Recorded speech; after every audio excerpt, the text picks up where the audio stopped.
তীব্র গরম, তার মধ্যেই জামাই ষষ্ঠীর আয়োজন।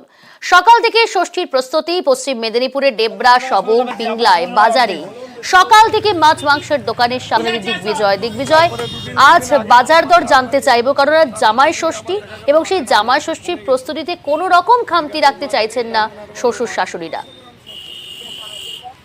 একদমই প্রিয়াঙ্কা, গরম থাকলেও জানো দক্ষিণবঙ্গ পড়ছে, প্রচুর তাপমাত্রা রয়েছে, কিন্তু গরম থাকলেও বছরের একটা দিন সেখানে তো জামাই আদর হবেই। সেই জন্য কিন্তু সকাল থেকে বিশেষ করে মানুষজন সকালে গুরুত্ব দিচ্ছে, কারণ বেলা বাড়লে তাপমাত্রা বাড়ছে। তাই জামাই ষষ্ঠীর আদরের দিন কিন্তু পশ্চিম মেদিনীপুর জেলার ডেবরা, সবং, পিংলায় যে সমস্ত মাছ মাংসের বাজার রয়েছে সেখানে লম্বা লাইন।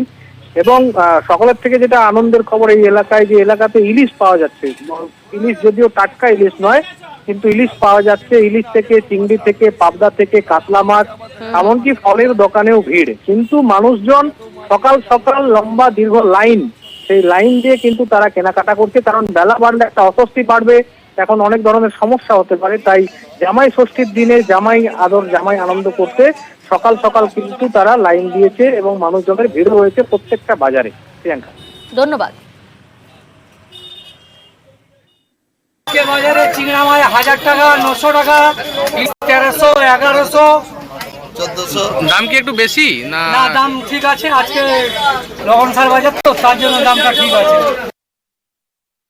জামাই ষষ্ঠীর বাজার, সবার বাড়িতেই তো জামাইদের আগমন, তাই জামাইদিককে সন্তুষ্ট করার জন্য বাজারে। তো গরমের জন্য কি সকাল সকাল করে নিচ্ছেন? প্রচন্ড গরম, বাজারে কি প্রচুর ভিড়? প্রচুর ভিড়। জামাইরা সব আসবে না, এই জন্য সকাল আর জামাই আর বাজারের দর বিশাল। আচ্ছা, হ্যাঁ, জিনিসের দাম চূড়ান্ত।